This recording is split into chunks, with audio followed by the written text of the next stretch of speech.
Mic test.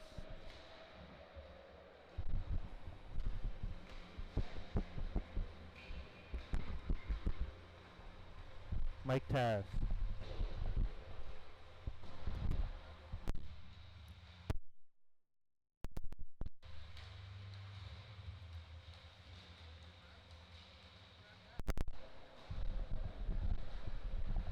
Mic test.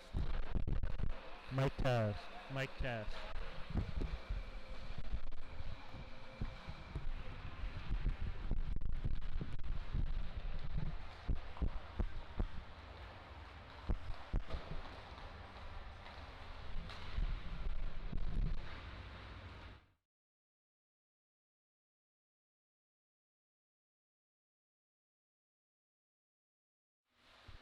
Mic test. Mic test. Mic test. Mic test. Mic test. Mic test. Mic test.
Hello and welcome back, ladies and gentlemen. Thank you so much for joining us here on this Saturday afternoon for the second of a doubleheader game series between the Florida Gulf Coast Eagles and your Embry-Riddle Eagles.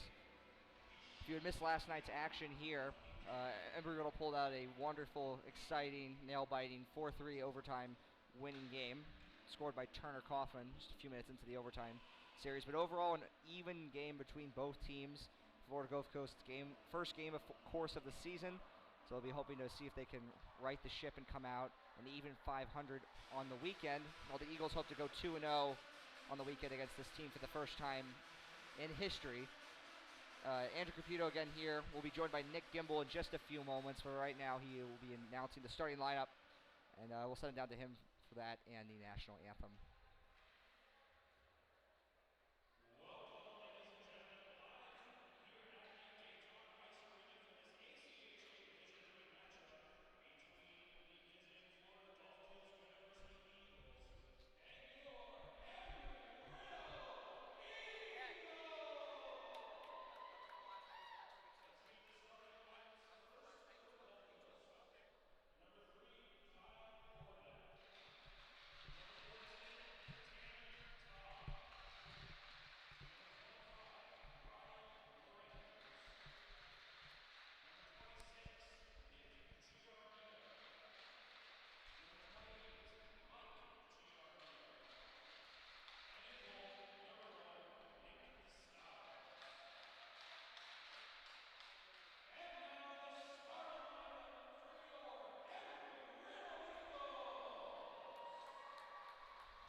Welcome, ladies and gentlemen, live from the Daytona Ice Arena here in Daytona Beach, Florida, the site of this ACHA Division III matchup between the visiting Florida Gulf Coast University Eagles and the hometown Embry-Riddle Eagles.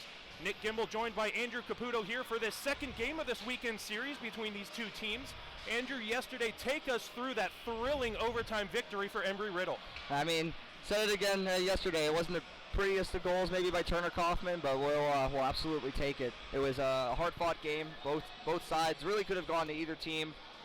Gulf Coast certainly had their many chances in their season opener, but in the end of it, Embry-Riddle persevered and pulled out with a great play. I mean, definitely very exciting to have beaten this team twice now. I mean, it was an incredible experience last time. Some would argue maybe a little bit more lucky due to the shot disparity and the great play by Max Minervini last year when that happened.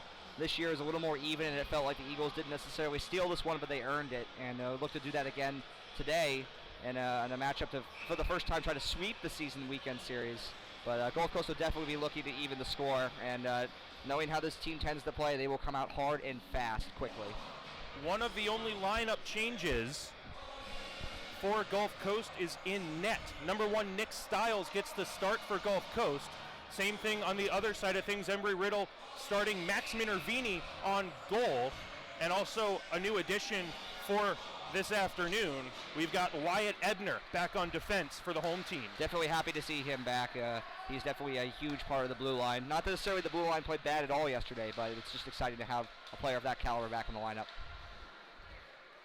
And of course, Brantley Miller out for this afternoon's match, so Alex Fowler moves up to that top line, centered by Ryan Marks, and on the left wing is Jordan Shepard. But Gulf Coast moving left to right across the ice surface in their road royal blue uniforms, have possession in the offensive zone, and Ryan Knapp sends it back to where it came from on the near side corner. Gulf Coast settling possession, but having to get around Jack Boken, who gets stapled to the end boards. Gets help from Ryan Knapp to send it up the far side wall for Fowler, and he's patient with the puck down in that far corner. Sends it near side for Boken, and as Gulf Coast makes a two-man line change, that allows Embry-Riddle to come out to the neutral zone. Off the skate of Ryan Marks, looking for Jordan Shepard, and Marks continues it off the stick of Nick Stiles. And of course, the pair of brothers on defense, Nick and Mike Giarmita, they got the start as well for Gulf Coast. They remain a defensive pair. They will be replaced by James Rowe and Kyle Horvat on defense. Stolen away by Adam Letarte, who again had beautiful play yesterday night. Again, one of the reasons why the second line has stayed so consistent throughout all the lineup changes that have gone on is because of Adam Letarte's play. Remy Hawtaw with a turnover and gets some help from his defensive partner Bryce Corner, who takes punishment on the near side. Those two have been a good tandem for Embry-Riddle throughout the season, and Remy Hawtaw playing that dangerous style. I keep saying it Cronwall-esque. He's always willing to step up at that blue line, sometimes a little too risky, but most of the time he gets the job done, especially knowing that Bryce Corner's back there to help him out. Yeah, it's a bit unusual, maybe you'd say, unlike most teams, to see a two freshmen pairing together, especially on a second pairing, playing such big top 4 minutes, but they absolutely do great work together, and Coach Joyce has a lot of faith in them, and the amount of times that they are able to step up, they have each other's backs, and they're certainly willing to lay their backs into the opponent. And Andrew, what was the mindset of the Embry-Riddle Eagles coming into this game? Because it can be very easy to be complacent beating this kind of Gulf Coast team in overtime last night. What was the mindset trying to keep them motivated for this afternoon? I think Coach emphasized that idea that, it would be the first time we had beaten this team consecutively, and it was the idea that, last night was last night. Again, that idea that, it's over, it's done, we can't change it for good or for bad, and that we need to come out tonight and send a message. And Coach said making the bus ride home for Gulf Coast quiet. That's what he really wanted to emphasize, and I think the locker room really resonated with that. Minervini leaves it behind for Wyatt Ebner, getting his first action of the weekend. Up the boards for David Lytle. All the time in the world to send it in the middle for Adrian Deborah, but he missed the mark, and it was intercepted by Jacobo Perez, who sends it back into the Embry-Riddle zone. 17-20 left in a scoreless first period here between Gulf Coast and Embry-Riddle. The two teams that are localized by the Eagle, so we'll try to keep that separated for everyone at home. And now a stretch pass is on the tape for the speedy Kyle Horvat. Walking right in, and a save by Max Minervini, and then it squeaks through the leg pads for a goal for Gulf Coast. I thought Minervini squeezed the pillows just long enough for a whistle, and instead it's Kyle Horvat who's able to get Gulf Coast up by an early score of 1-0. 17:03 left in the first period of play. And that's just a tough break for the first shot of the game from Minervini coming in. It looked like Jack Boken had the gap, but it looks like Horvat came in with the speed, and he just was able to squeak through the legs again. It's really tough to kind of get that first stop. You want to really ease into it, but the Eagles have been here. Embry-Riddle has been here before yesterday with a quick start by Gulf Coast, so we'll just see if they can rally again. Minervini comes into this game this afternoon with an 0-3 record. Definitely not the start that he has wanted coming into this 2019-2020 campaign. And that's a bit of a tough, it's a tough break. I mean, Minervini's play has not been poor by any means. It just seems like it's just been a series of tough coincidences and some bad breaks to start games, leaving the team looking like they're playing better in front of Pruier than they are necessarily Minervini. But he really hasn't been talking about it too much, just trying to focus on his own play and the team rallying around him. See if we can hopefully do that for him today. And Gulf Coast will start on a power play after Daniel Sakala for Embry-Riddle picks up an early tripping penalty. So going down 1-0 and then giving up a penalty kill right after is not the way Embry-Riddle needed to start this Saturday afternoon match. And Kyle Horvath picking right up where he left off with his speed, creating an offensive presence for Gulf Coast, setting up their power play. Horvath alone in the slot, and it gets deflected out in front. Bishkov with a chance to clear, fails to do so. Nick Giarmida down low for Ryan Lorenz. Lorenz with a centering pass deflected away by Boken, and he has a skating avenue up the right wing wall. Lost the puck in his feet, gaining the center ice red line. Now battles 1-on-2, keeping possession, centers it for Ryan Marks, and it's just knocked away from those two at the last second, but that allows the captain for Embry-Riddle to gain his own territory and dump it down the ice very safely.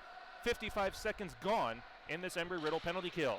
Good speed by Boken again to really take it up the wall. Kind of lost the puck, but he was able to eat it along the boards, let the Riddle team make a line change, and then give it to Marks to send it down. And there is the physical presence of Remy Hataw stepping up at the blue line, stealing the puck away and sending it 200 feet down into Gulf Coast territory. 43 seconds of power play time for the visitors. 15:30 left in a first period that sees Gulf Coast leading 1-0 off the stick of Kyle Horvath just a few moments ago. Alex Fowler steals it away looking for a 5-hole stuff, and it's blocked away by the stick of Nick Stiles again for his first big save of the match. That was a tough shot to take as your first test again, and he stood tall there on a shorthanded chance from Fowler. Alex Fowler takes punishment on the near side corner while the puck's on the other side of the ice, and that's a roughing penalty to Gulf Coast. I believe that's going to be against number 8, James Rowe. And instead it goes in the way of number 23, Jake Verreau. So the assistant captain sits for a pair of minutes, and that will be the end of Gulf Coast power play. We'll skate 4 aside for the next 15 seconds. And then Embry-Riddle will have 1 minute and 45 seconds of 5-on-4 power play time. Technically no shots on the scoreboard, but there have been 1, maybe 2, definitely 1 from Alex Fowler, point blank. That is not showing on the scoreboard. Yeah, let's look to see if they can update that. But good job by Fowler there, utilizing on the penalty kill. I mean, he's been, I said it yesterday, kind of snake-bitten when it comes to scoring goals. Yet to register his first of the season, but he's trying to make up for it in other ways, improving physical play and some defensive play. And this should be an icing call against Gulf Coast, a lapse of judgment, bringing it all the way down the ice, and Minervini elects to play it behind for Turner Kaufman. Not the worst decisions of play, allowing his team possession on a breakout with the power play starting right now as Sakala exits the penalty box, but a good back check from Gulf Coast and a transition game that was all too evident yesterday, as Gulf Coast is going to make that a prominent part of their game this evening, especially as the game goes on. But right now they've got still 1.5 minutes of penalty kill time on the roughing penalty to Jake Verreau. And Embry-Riddle's going to have to start back from square one behind Minervini on the right side of the ice. Bit of a tough start there to this power play. It looks like Gulf Coast is electing to really clog up the blue line and try to prevent that carry option. Almost a good give and go in the neutral zone for Embry-Riddle. Luckily it's followed up by Noah Austin. He'll receive that back pass from Wyatt Ebner on the near side corner. Austin taking punishment and getting help from Adam Letarte, but it's too little too late as Gulf Coast is able to send it all the way down the ice. 50 seconds of power play time for the home team left on the clock, and a hard forecheck, good forecheck from Nick Nappy of Gulf Coast, realizing that Embry-Riddle didn't have a lot of support back down low, and Gulf Coast is going to kill about 15 to 20 more seconds of time than Embry-Riddle would like in their own zone. Now it comes into the neutral zone for David Lytle. He'll send it far side for Adrian Debra. Debra with a soft backhander that's left at the blue line. Delayed offsides will be touched up. Debra comes in on the forecheck. Gulf Coast going to kill just that much more time. 15 seconds left on their penalty kill. They'll send it all the way down the ice, and Minervini will leave it for Wyatt Ebner. Ebner out the near side of his net for Colin Bridges. 5 seconds left on the power play. Both teams 0 for 1 on their power play chances. We are back to full and even strength as of now.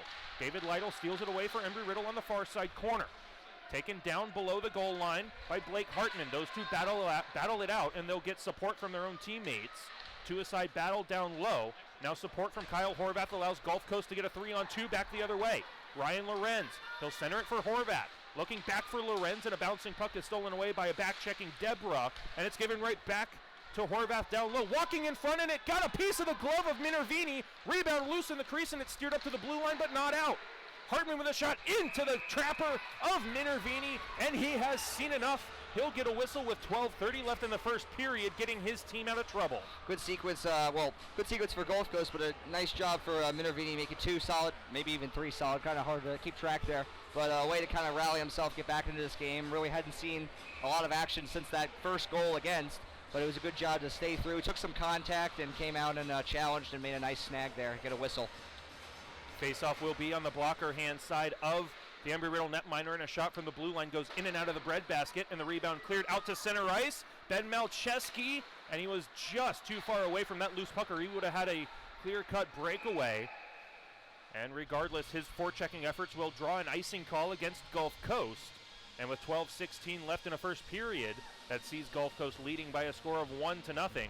We'll have a face-off in Embry-Riddle offensive territory with this fourth line out for head coach Bob Joyce. Bit of good pressure there from the fourth line to force this Gulf Coast team to ice it, trying to be a really physical line. I mean, even more so physical than the rest of them. Malcheski with a point-blank shot. Save was made by Stiles, and he has the rebound. Silcox getting in the mix. And we've got some extracurriculars in the Gulf Coast blue paint. Nick Stiles wants a piece of Silcox. Waffles are good for breakfast, but they're not typically too good in the early parts of a first period of a hockey game. It looks like Silcox is going to be the only one that's called on this. Silcox in that blue paint of Nick Stiles, and he gave him the waffle board of the right hand, right to the jaw. That went unseen of the official. So a 2-minute power play for Gulf Coast will ensue. 12:10 left in the first period. And that's a tough break there in that scrum. You kind of want to, definitely, Silcox has never shied away from getting some contact, but you would hope I would hope in that context you'd be able to take both. But another big penalty kill the Eagles are going to have, Embry-Riddle's going to have to come up with here against their Eagle counterparts. Shot from the blue line takes a deflection to the near side half wall. That was Theodore Papilla with a shot from that left point. Mason Lundqvist has it on the corner, and he'll leave it for Wyatt Engelman. Up to the blue line for Perez. Perez looking down low, centering play for Perez. And it's taken away by Alex Faller. Faller 1-on-3 shorthanded. He'll dump it in softly on goal. And it's left to the near side for Kyle Cascio. Cascio will send it far side for Papilla. Unable to get around Bryce Corner. And with help from his captain and assistant captain, Marks and Faller, they'll steer it all the way down the ice. 1:15 left in Embry-Riddle penalty kill time. Gulf Coast waiting behind their net, their captain, Christoph Malcolm. He'll send it far side, one touched all the way near side for Jake Verreau. He gets around Remy Hawtaw. Verreau stopping up at the half wall, harassed by Ryan Marks, who sends it around the boards to the far side, taken right back by Gulf Coast, and nearly a tripping penalty against Embry-Riddle. Bryce Corner's lucky he didn't draw the eye of the official on that play, and it's sent all the way down the ice by Alex Faller. Definitely a lucky break on that one, I'd have to say, for sure. Looked like Corner had gotten beat there, and he kind of used his stick to try to slow him down, but on the penalty kill already, we'll take that. So Jake Verreau setting up shop in his own zone. He'll leave it on the near side for James Rowe. Cycling at his own blue line. Pass deflected by Adam Letarte, but geometrically makes its way to Christoph Malcolm. He walks in, and a shot is blocked away by Minervini. Rebound up to the blue line and out of the zone. All the way back to Gulf Coast territory. Escaping to neutral ice are the visitors. On for Malcolm again. He takes a body of Ryan Knapp and continues on the railroad tracks. Knapp getting back into a defensive posture. We're back to 5-on-5 play. Gulf Coast is 0 for 2 on power play chances. They still have offensive pressure, and they keep it at the blue line. Jack Mazer taking a tumble, getting it for Kyle Usiak to intercept and ring around the boards for Adam Letarte. Once again off the boards for Noah Austin. Austin using his body, shielding the attacker away from the puck. And icing is waved off. Excuse me, I thought it was icing. I saw the back official with his arm up in the air, and instead of icing being called, it's a delayed penalty against Gulf Coast. Nope. I didn't see the slashing penalty that Ryan Lorenz is getting called for Gulf Coast.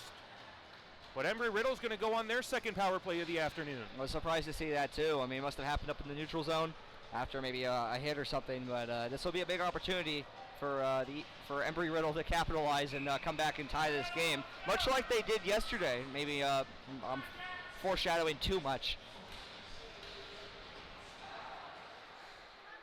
And Nick Giarmita will send it all the way down just to the right side of Minervini, who takes it off the right pillow and leaves it behind for Jack Boken. Boken got the game-tying goal in the third period on a great individual effort yesterday, giving the Embry-Riddle Eagles a 3-3 tie into overtime, which they were eventually successful in picking up a power play goal off the stick of Turner Kaufman.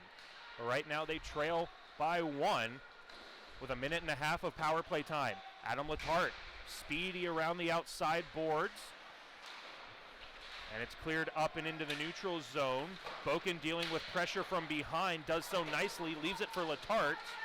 And Boken brings it for a centering pass for Silcox. Silcox is hammered down to the ice. Excuse me, that's Kyle Usiak, who took an absolute humongous hit in the near side circle, and it was high enough in the head of Usiak for a penalty, and we may get 2 penalties here. Usiak was taken down behind the play during a delayed penalty. That was a pretty cheap hit in my opinion too. I believe there is going to only be 1 penalty on the original hit to Usiak. And that goes against number 3, Kyle Horvath, who absolutely punished Kyle Usiak. Credit to him. He did not get up and retaliate. He saw the arm of the official up in the air, and that's the kind of discipline that Embry-Riddle needs to continue, because instead of Kyle Usiak taking an unnecessary penalty and creating coincidental penalties, now Embry-Riddle faces a 5-on-3 power play to try to tie this game up. And this is for a full minute too. It just won't be for a handful of seconds. This will be a big opportunity again. Make them pay on the scoreboard as opposed to with some cheap hits. And top line out for Bob Joyce. Ryan Marks centering Fowler and Shepard, and Gulf Coast will win the faceoff and send it all the way down, as Turner Kaufman and Jack Boken are the point men for Embry-Riddle on the power play. Minervini will leave it, and it comes up the near side boards for Kaufman. Kaufman into the attacking zone. He'll rim it around the boards. Takes an Embry-Riddle bounce, and Shepard has it on the near half wall. Up to the blue line for Boken. One-handed sends it to the far side for Kaufman. Back for Boken. Has a straightaway shot. Doesn't take it. Near side. One-timer by Shepard. He scores! Jordan Shepard, one-timer power play goal. Gets the equalizer. 8:07 left in the first period. We're tied at 1. And Embry-Riddle still has a minute and 26 seconds of power play time to work with. And I say it every time. You know, Shepard maybe doesn't have the fastest wheels on the ice, but you give him time and space to shoot, and he is one of the best shots on this Embry-Riddle team. Obviously, there's a reason why he will spend time out on the power play. Great one-timer, great feed from Boken, and it's a tie game on a 5-on-3 opportunity, kind of gifted to Embry-Riddle there by that second penalty. So still a minute and 26 seconds of 5-on-4 power play time for Embry-Riddle. We're tied at 1. 8:07 left in the first period, and Andrew, you can attest more than I could, that one-timer from Shepard went across the body of Nick Stiles. It went on his glove hand as he was moving left to right on that one-timer, so it went across his body when sometimes that goaltender is expecting that shot to come on the near side rather than far side. And it can be kind of a tough play to read there, because the shooter can be seeing that you maybe overcompensate when you slide across on that play, and you get caught cheating a little bit where you're just trying to force your body over and maybe not necessarily stay in position, and it looked like Shepard kind of took advantage of that. Embry-Riddle looking for a penalty on that play. Shepard had no clue the puck was anywhere near him. Taking punishment on the play. No call comes from that. Bodies colliding hard on the far side. Now a check from behind against Embry-Riddle. That was Ryan Marks, who got absolutely demolished from behind. from James Rowe, and Shepard doesn't like that. Nothing wrong with Shepard standing up there. That was an absolutely cheap hit. I mean, that's like the textbook when you're in reffing school. You're like, all right, what's a hit from behind? That's absolutely it. I mean, that's a 2 and 10 in my opinion. There's no way. That's just ridiculous. And I believe they're going to talk about this. Now, the exact terminology that is never used in the USA Hockey rulebook is that any headfirst collision, headfirst into the boards, is an automatic 5 in game. It is up to the referee's discretion if that hit warrants a 5 in game or a 2 in 10. Player was completely unsuspecting in that. I mean, that's just, like I said, I mean, I obviously, Nick, I say it every time. I know I'm a bit biased when I come up here with you, but I mean, that's just kind of that's a bit excessive. And it looks like they're only putting 2 minutes up on the scoreboard for now. I do not see a third player serving that 2-minute minor of James Rowe. So I believe he is just getting 2 minutes for a hit from behind, and Bob Joyce wanting an explanation from both Orange Stripers. I hope it's a really good one. And it only took about half a minute for Embry-Riddle to score on their last 5-on-3 chance, and they've got 38 seconds of 5-on-3 power play time, regardless of if it's a 2 in 10 or just a 2-minute minor. So hopefully they can find some way to get that good puck movement again. And again, you want to hope to make them pay on the scoreboard again. It looks like, I mean, they're obviously frustrated. It seems that way. I mean, it's a physical team they're playing. And see if they can make them pay here. Wyatt Ebner on the near side top circle, goes down Main Street, near side for Ryan Marks. Back up for Ebner. Far side for Colin Bridges. Shot deflected right there for Stiles to pounce on the rebound. Face off with 7:04 left in the first period. Good try by Colin Bridges there. I mean, just a simple shot on the ice. 2 guys in front. You don't know what's going to happen. Stiles hasn't been tested an excessive amount this game. See how he handles a quick shot on the ice. And something we haven't gotten to touch on, this is only Gulf Coast's 2nd game of the season. This is Embry-Riddle's 8th game of the season. So that kind of game discrepancy also leads to point out that this is Nick Stiles' first ACHA Division III game action this season. So he may have a lot of an uphill battle to climb in. Wyatt Ebner with a blast from way downtown, gets off the blocker of Stiles to the far side corner, and it's sent to the far side half wall. And we're back to 5-on-4. Still a power play for Embry-Riddle. Ryan Marks up to the blue line, but no one's home. And so that errant pass forces Embry-Riddle back all the way down to their defensive zone. Still 65 seconds of power play time on a 5-on-4. Good job by Ebner there. I mean, just trying to get the shot off, and Stiles given a lot of credit for making a good save there. And another errant pass sends Gulf Coast back to their zone to send it back to neutral ice. And Ryan Marks comes right back on the attack for Embry-Riddle down the near side. Centering pass, it goes off the outside of the post and goes all the way up to the blue line. Bouncing puck down towards the goal line, migrates up to the half wall. Marks down low for Adrian Deborah. Deborah centering pass right there for Shepard, or David Lytle, excuse me. And Lytle couldn't get a backhander on the frame. 30 seconds of 5-on-4 power play for Embry-Riddle. Battled at the half wall. Kept alive at the blue line by Remy Hawtaw. Far side for Bryce Corner. Near side for Deborah. Back up top for Hawtaw. His shot right into the logo of Stiles, and he hangs on. 5:32 left in period 1. We're tied at 1. Embry-Riddle has climbed the shot category. 8-7 they lead. Still 14 seconds of 5-on-4 power play time. And I mean, this is good power play generation. Time in the offensive zone, I should say, even if they don't score in this 14 seconds. You tied the game, in this penalty sequence, and you kind of established some momentum. You hope that the next lines can just kind of roll out and keep generating some offense. Hawtaw for Letarte on the faceoff win. Down low for Noah Austin. Austin centering pass, big left pad save from Stiles, his biggest of the game. Embry-Riddle still have offensive zone pressure momentarily. Sent back to neutral ice, and Bryce Corner sends it to the blue line. Near side for Letarte. Letarte into the near circle. Looking for a backhander, gets deflected away to the corner. Noah Austin comes in for support to maintain offensive possession, but it's given right back to Malcolm. Malcolm has it stripped away by Letarte. Good patience from Letarte up to the blue line. Hawtaw with a shot blocked in front by Nick Giarmita. Back to the blue line for Corner. Blocked down by Usiak. Usiak and Austin battling for Embry-Riddle on the far side corner. They come out with it. Austin looking for a centering pass, hangs on to it. Austin turns and fires, loose in front, and it's covered up by Styles at the last second. Styles has looked very sharp so far. Great save by him, robbing Kyle Usiak right on the back door. He had all day to tee that up, and I mean, it's a great one-timer. And also just kind of tracking the puck there. I mean, you almost put it into himself over there, but good job of locating it before the Embry-Riddle forwards did. And again, like I said before, the power play's expired. See if the fourth line can come out and just kind of keep rolling. Gulf Coast is kind of reeling a bit. Seems like they're having some trouble getting out of their own zone. Thrown up and out to the neutral zone. Great geometric pass for Engelman. Engelman walks in, left pad save by Minervini, who hasn't been tested heavily of recent. And a big save for him, as most of the offensive zone pressure was handled by Embry-Riddle. And that will continue as Boken comes into the attacking zone. Centering pass for Malcheski, too far away from him. And here comes Gulf Coast nearly on a 2-on-1. Pass was too far away from Cascio, and Ryan Knapp sends it to neutral ice. Good play by Knapp to really assess his options and not just quickly flail the puck away. Malcheski taking a hit, sending it into the attacking zone. Deflected, so no icing. Sakala on the forecheck. He will keep Blake Hartman to the far side of the ice.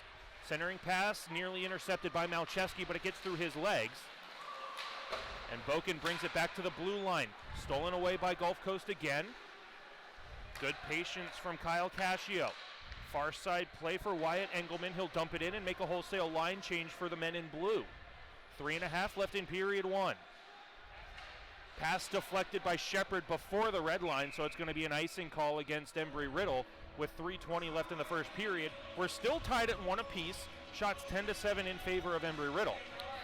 It's been a good period so far, I think, for Embry-Riddle. Again, coming off of a win yesterday. I mean, it's a tiring 60 minutes they played, 65 actually.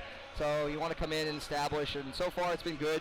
I think you're weathering that initial, that Gulf Coast push from the beginning of being frustrated from yesterday, so now it's just two teams playing hockey. Minervini leaves it behind the net for Boken, streaking up the near side wall, stops up at the goal line in the corner, sends it far side for Ebner. Ebner, bouncing puck through center ice, looking for Marks, the intended target. He steals it away, walking right in, shoots, and it goes just past the near side post. All the way up to the blue line for Ebner, and a shot, routine save by the stick of Styles. Marks on the near half wall. Blue line for Ebner, good quick shot, deflected, blocked in front. Now 4-on-2 for Gulf Coast.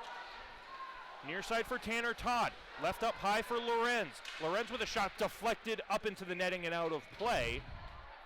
I believe by Jordan Shepard on the back check. 2:41 left in period one. And you have to make sure the Embry-Riddle is careful of the amazing speed that Gulf Coast brings. I mean, coming up on a 4-on-2 like that, pretty much out of nothing there. So forwards need to make sure they're coming back and they're applying good back-checking pressure. And George Shepard did a good job there of coming back. They make sure that happens every rush. Gulf Coast with an offensive zone face-off win.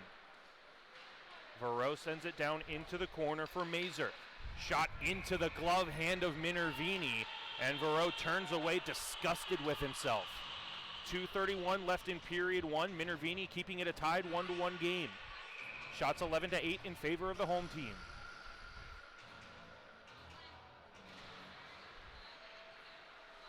Ebner sends it into his own corner, stolen away by Gulf Coast. Malcolm up to the blue line for Rowe. Sends it back into the corner for Verreau. Far side for Mazur. Back down low for Verreau. Back up to the blue line for Hartman. Sends it back to Verreau. He'll wheel it down low for Malcolm.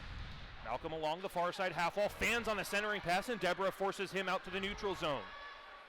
Good pressure there by Deborah to kind of force Malcolm to second guess himself and force the puck out of the zone. Now Lytle in the neutral zone looking for Deborah on the far side blue line in the attacking end of Embry-Riddle.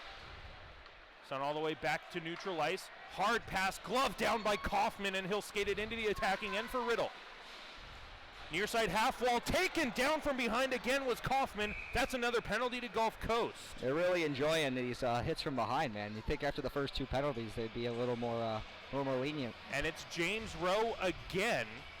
And the same kind of play that we saw yesterday that Ryan Marks got penalized on, I kind of saw a little bit there where Kaufman stopped up on the play, exposed his numbers. We talked about it yesterday. The onus is completely on the offending player to hold up on the hit, not follow through the numbers like Ryan Marks did yesterday on his hit from behind. The exact same thing happened to James Rowe there. Definitely not as advertent as the first hit from behind he had, but definitely still a boarding penalty here in a 2-minute power play for Embry-Riddle. Hawtaw lost it at the blue line, and UCAC retreats all the way down to Embry-Riddle territory. Now a glove comes off the Embry-Riddle bench, nearly in the way of the puck that came in front of Riddle's bench. And so Hawtaw will send it far side. Centering pass to Adam Letarte. Near side for Bryce Corner, off of his right skate. And it goes off of the official. Now here's a break for Lundqvist. Unable to get around Hawtaw, but he still has possession. A bad break for Embry-Riddle. Luckily Hawtaw was there in a good defensive posture. Far side corner for Noah Austin. He'll send it back for Hawtaw on the near side. 55 seconds left in the first period. If Embry-Riddle does not score by the end of the period, this penalty will carry over to period number 2. Kyle Usiak dumps it into the near side corner, and it's sent all the way down the ice by Gulf Coast. On goal where Minervini has a chance to play it. He'll send it with the backhand up for Letarte on the near side boards. Letarte harassed from behind, yields possession to Gulf Coast, and they send it right back to Riddle's zone. Half a minute left in period 1. Marks, near side for Hawtaw. Surveying the ice, he'll send it off the stick of Usiak. Into the near side corner, Letarte giving pressure, forces the puck up the boards for Hawtaw. Hawtaw patient with it, 15 seconds on the clock. Usiak in the corner, Embry-Riddle still on the power play. Usiak looks over his option, centering pass. Hawtaw with a shot and a blocker save is made by Stiles. 5 seconds left in period 1. Hawtaw, backhand shot, weak one. Near side slap shot by Letarte. Right at the last second, goes wide of the far side post. And Gulf Coast escapes of this first period, tied 1-1. Again, like I said before, I think it was a good period for both sides. Embry-Riddle came in and kind of showed a good rallying cry after that quick first goal, and they've kind of established a bit of a pressure. Out shooting 12-9, it was a good pace of the period. You hope to see again, if it follows anything like yesterday, that the Embry-Riddle Eagles will push a bit more in the second period and be maybe even a little bit more physical. Shots at the end of the first period, Embry-Riddle leading 12-9, but we are tied 1-1 on the scoreboard. We will have 23 seconds of power play time for Embry-Riddle coming back into this second period of play, which we will have coming up shortly here on the Embry-Riddle Eagles Broadcast Network.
Welcome back, ladies and gentlemen, live from the Daytona Ice Arena here for the start of period number 2 between the Florida Gulf Coast University Eagles and the Embry-Riddle Eagles. We are tied at 1 coming into the second period of play,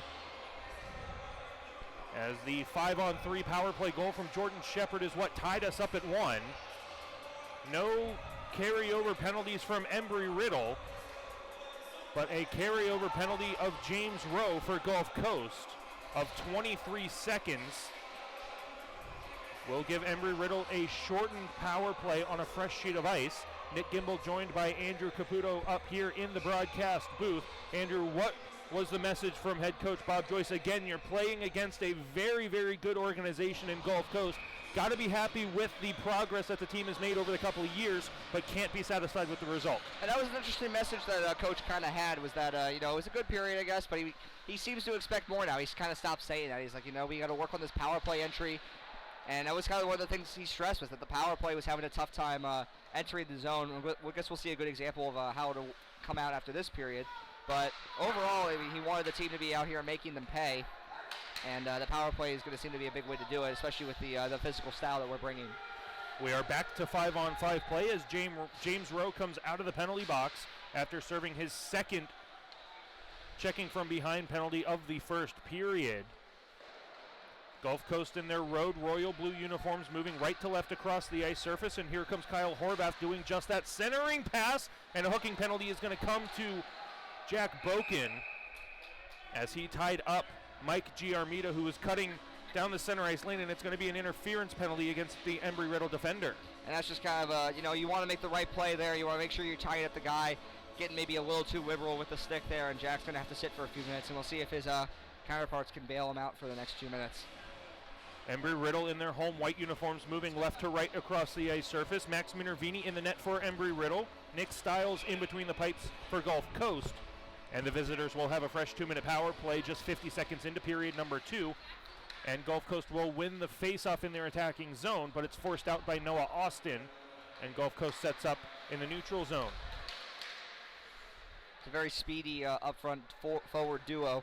They were used last night in the 3-on-3 or the 4-on-4 overtime period. And coach sees it fit to send them out here for a penalty kill. And one thing that we've touched on both last night and a little bit earlier today, this is the 8th game of the season for Embry-Riddle. Good stretch pass finds Malcolm. He's got a breakaway right in. Shot in a big right pad save by Minervini. One-timer blocked away by Remy Hawtaw. Just as I was saying, this is the 8th game of the season for Embry-Riddle, so they've got a little bit more chemistry than Gulf Coast has just in their second game. But take a look at the 4 players out on the penalty kill for Embry-Riddle. You got Noah Austin and Adam Letarte up front, and then Bryce Corner along with Remy Hawtaw on defense on this penalty kill. So 4 new players for Embry-Riddle that were not playing last season for the Eagles out here on the penalty kill for head coach Bob Joyce, and they're getting the job done in the first half of this penalty kill. And it shows you what the infusion of rookies has done for this team. I mean, coming from how we've played this team, played this Gulf Coast team previously, seeing how important these rookies are becoming to staying in this game, being competitive, and not only just being competitive, but being able to make good plays and win. Bryce Corner keeping his man outside the dots. Remy Hawtaw comes in for support, doing what he does best, plastering opponents to the end boards. Gulf Coast walking in, centering pass, a backhander, and they score. Blake Hartman on the far side, as the pass came from Mason Lundquist, I believe, near side to far. Minervini got caught out of position, and Gulf Coast regains their 1-goal lead on the power play. And it's a tough break there. It's a cross crease pass, and catches Minervini off guard. I mean, it was a good pass, and he almost got across for it, but he just didn't have the positioning to make the save. And again, it's the idea that going in the box against this team. I mean, they're very capable of hurting you, very capable of turning on the Jets at any time. And the Eagles and Embry-Riddle's going to have to rally against this Gulf Coast team once again. And I'm not sure if Minervini was caught off guard by that cross crease pass. Typically, he's a butterfly style is what I've noticed. He shuffles along the ice with his pads as Ryan Lorenz with a shot comes in off the blocker of Minervini. That was more of a desperation style for Minervini, trying to make that save on the ice with the outstretched left arm rather than trying to shuffle across the ice or using his pads. So not sure if he was caught off guard by that play, but either way, Blake Hartman was able to stuff it in on the backhand giving Gulf Coast a 2-1 lead. 17:03 left here in period 2. And Embry-Riddle needs to make sure they weather this storm. Looks like Gulf Coast is surging now. Need to make sure they survive, play their game. Adrian Deborah lost it in the feet of Kaufman, and back comes Gulf Coast down the far side wall. Centering pass from Tanner Todd is intercepted, and now a delayed penalty and interference is going to be the call. Not sure who the call is going against. It looks like the faceoff is being brought down to the Gulf Coast defensive zone, and it looks like it's on number 13, Christoph Malcolm. So the Gulf Coast captain will sit for a pair of minutes for interference, and Embry-Riddle has their chance at a power play to tie things up back again. Looks like he had a bit of an interaction with Colin Bridges. The 13-on-13 action there below the goal line. Looked like no harm, no foul. Bridges went over and capped him. It looked like it was a bit of an accidental conflict, but it was still a penalty nonetheless. And see if Embry-Riddle can return the favor that Gulf Coast gave them on their own power play this time. And that top unit out for Embry-Riddle. They got the power play goal on the 5-on-3 back in the first period, and that one nearly went in on a deflection off the shin pad of Jordan Shepard. Just missed that far side post. And Gulf Coast fails to clear it out. Kaufman rims it around the boards below the goal line, and it's left behind for Shepard. He's working one-on-one. Embry-Riddle needs to outnumber in the corner on the near side, and they fail to do so. Luckily, a collision allows Ryan Marks to regain possession for Embry-Riddle. He'll send it up to the blue line for Kaufman on the near side. Off the boards, nearly lost it. Last man back luckily gets it down for Marks. Marks falling down on the play, gets help from James Rowe. He doesn't like the call. As Minervini comes to the bench. I would just turn this puck over if I could. And that's exactly what's going to happen. Turner Kaufman lost it in his own feet in the defensive zone. Had to be careful there. I was almost going to be steered into his own net too closely. Like I said, if I was the Eagles there, Embry-Riddle there, I would just give him the puck up. You know, we want to maximize your amount of 5-on-3 time. Tend to practice that a little bit more than a 6-on-4 setting. So right back where we were in the first period, Embry-Riddle down by 1, and they have just a little bit more time than they did before. They've got 1 minute and 9 seconds of 5-on-3 power play time. Same unit is out. You've got Ryan Marks centering Jordan Shepard and Kyle Usiak with Jack Boken and Turner Kaufman at the blue line, and the start that Riddle needed on the power play to get the offensive zone faceoff win. Usiak, far side for Boken, and he can't handle the bouncing pass, and he retreats to neutral ice. Yeah, a bit of a tough pass there, trying to get over the penalty-killing forechecker, and it just kind of hit off Jack's skates. Boken lost it in the air, and it's sent all the way down by Gulf Coast. They've killed off 25 seconds of the 5-on-3. Still 3/4 of a minute to go on the Embry-Riddle 5-on-3 power play. They will have 51 seconds of 5-on-4 power play time. If they do not score on the 5-on-3, Usiak fails to enter the offensive zone. Pass from Shepard, far side for Boken. Boken with a failed toe drag. He's taken down. Usiak trying to get possession back for Embry-Riddle. Kept at the blue line by Shepard, and Kaufman will have it in front of his own bench. Kaufman down to the boards. Far side half wall for Boken. Boken near side for Kaufman. Kaufman with a shot. Routine right pad saved by Stiles. No one was in front of him for a screen. Boken near side. Kaufman far side. Marks with a shot and a big save on the blocker hand of Stiles. In 3 seconds, we'll be back to 5-on-4. That's the kind of play you want to see, and it's a great opportunity there by the captain, and just unfortunately it goes, makes a great save by Stiles there. It was a good opportunity. Boken doing everything he can to hold the blue line, gets help from Kaufman. Shepard with a shot that didn't miss by much on the far side post. And it was a good effort there, you know, shot a little bit close, that way it didn't rim around. Boken straight away on the shot, gets blocked away.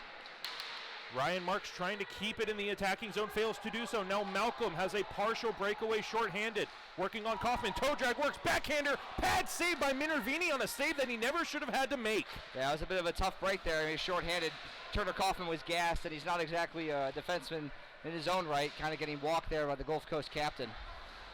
Lytle hard on the forecheck, gets help from Bryce Corner. Corner sends it back below the goal line. And Gulf Coast sends it up to the blue line. Not out. Hotop with a shot blocked in front. Now here comes James Rowe. 2-on-1 for Gulf Coast. Rowe taking a shot, looking for a deflection on the near side post. None was coming. And so Embry-Riddle comes back in the neutral zone. Stolen away from Letarte by Rowe. And Lytle brings it into the attacking end on the second effort. Good effort by Lytle there. Almost lost his handles. and he was still able to get the puck in deep, try to generate some forechecking pressure. Now a stretch pass again for James Rowe. Got a 2-on-1 if Nick Giarmita hurries. Looking for Nick on the near side, and it's just too far away from him on that pass from Rowe, and it comes into the middle for Minervini, and he has seen enough. Now Hawtaw dumped on his backside by Rowe, and the referee's not going to call anything there as Hawtaw came into that interaction just as much as Rowe was willing to stand him up. And Rowe has certainly been involved in the physical play throughout this game so far. Not even halfway done yet, and he's made his presence known on the ice and on the penalty sheet. 3 penalties for James Rowe with 13-14 left in period 2. And that penalty expiring on James Rowe is actually what caused that initial 2-on-1. James Rowe was looking to go from the penalty box to the bench, saw the puck was coming right his way, so when he jumped over the boards, he just took that puck and ran off with it. Luckily, Minervini was there to hold his ground in the Embry-Riddle net. Now Matt Silcox getting help from Colin Bridges. Silcox off the far side boards, looking for Malcheski. And the fourth line getting it back into the attacking zone, taking punishment, doing so. Now back for Colin Bridges, dangerously up to the blue line, but out to the neutral zone. Daniel Sakala harassed from behind. Colin Bridges and Wyatt Ebner trying to get it back out to neutral ice. Again, Embry-Riddle successful getting it out of their defensive zone. Gulf Coast swarming again, though. Now Ebner forcing his man outside the dots. Great defensive play from Wyatt Ebner, and now he's taken down. Now Silcox comes in on the late hit from Colin Bridges.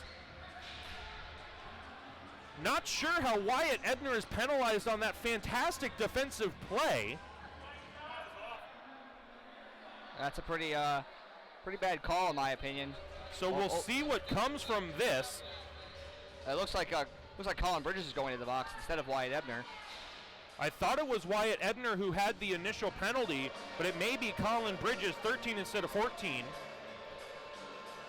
But it was number 21, Kyle Cascio, who came in with a late hit on one of the Embry-Riddle defenders. And so he has made his way into the penalty box for that late hit after the whistle. And then Matt Silcox, who came in to defend his teammate, also picks up a penalty. Not exactly sure what Bridges is going to the box for, though. It'll be looking for the decision from the refs here on what the motion is. I believe Colin Bridges is being penalized on the Wyatt Ebner, quote, interference play. Oh. I believe the referees have a mix-up here of which players are going into the penalty box. We'll see if they sort that out. Of course, I could be completely wrong on which player was involved in the initial penalty. Well, I mean, if that's the play, then that's a great defensive play right there. You're separating the man from the puck, finishing out the hit. There wasn't anything dirty about it. It was low. I mean, it wasn't sudden. It was just riding the man to the boards. So very, very surprised. Nothing interference-esque about it that I could think of.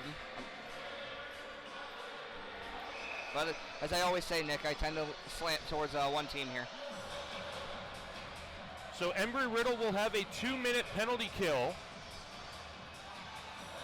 And now the referees are not allowing Gulf Coast to make a line change.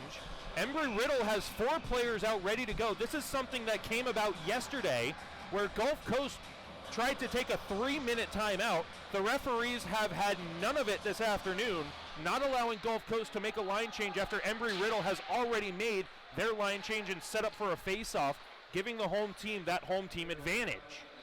It's a very interesting scenario we've seen so far. Regardless, 1 minute and 45 seconds left on Gulf Coast power play time. They lead 2-1 over Embry-Riddle. Turned over to Alex Fowler. He dumps it back into the far side corner, and Mike Giarmita sets up shop. Leaves it. And out comes Jake Verreau. Verreau has it stolen away by Ryan Marks, and it bobbles into the Embry-Riddle bench. 12 minutes left in period number 2. Now Gulf Coast will make at least a 2-man line change.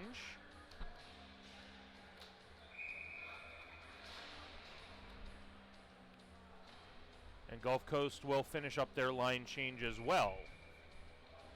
1:25 left in the Gulf Coast power play. It was a good start to the PK so far. I mean, really hasn't seen a lot enter the zone yet. Marks and Fowler doing a good job of clogging neutral zone alleys. Let's see if this second PK unit can continue on that. Blake Hartman nearly taken down by Adam Letarte. He gets the puck back in the neutral zone. And Gulf Coast back at neutral ice. Now an interference penalty against James Rowe. That's his 4th penalty of the game. An interference penalty as the speed of Adam Letarte is on full display again. And you'd be expected to see, I think, I sat in on this SCHC meeting and I was trying to remember, I think the 4th penalty means it should mean a suspension for the next SCHC game. Something that the conference kind of came together and decided upon and try to keep a good faith, good attitude towards, that's his 3rd? 3rd penalty. If memory serves correctly, he had 2 checking from behind penalties in the first period. Then he picked up another one earlier in this second period, and now this would be his 4th or 3rd penalty. We're going to have to double check that.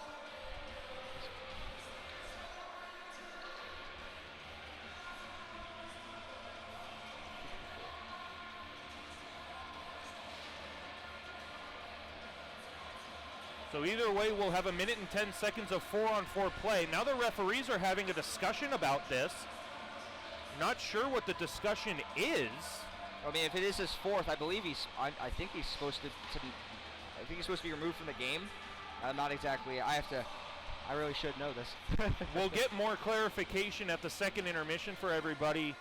If James Rowe is kicked out of this game, we will have at least some sort of knowledge as to why. And I think that's what the discussion is right now. If memory does serve me, it means that you're removed from the game for your 4th infraction. At least if it's an SCHC conference game. This is not necessarily an ACHA rule. This is something that our 16 conference. It looks like he is being ejected from the ice, yeah. So that is Rowe's 4th penalty of the game. That means an immediate ejection and a disqualification for his next SCHC game.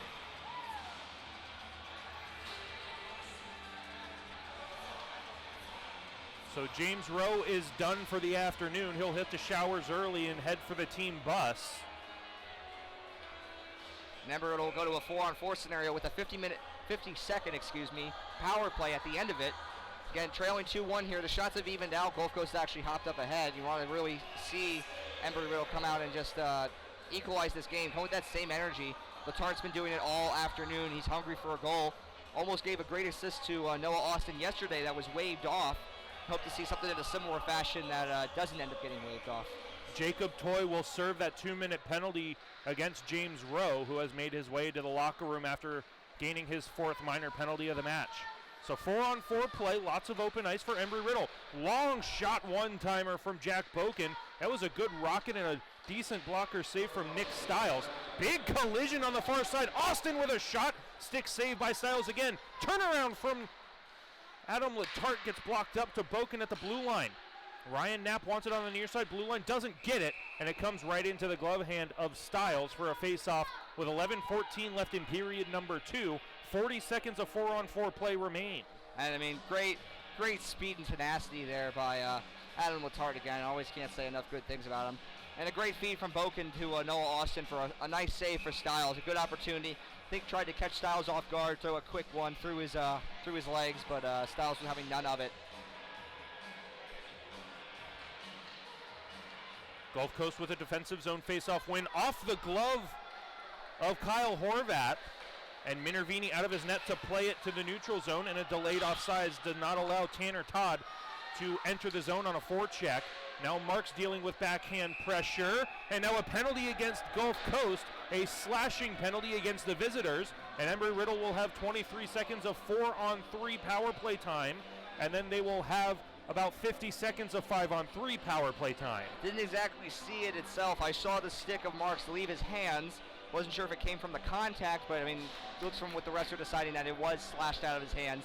Marks typically doesn't lose his stick too easily, so you figure something had to be done in that regard.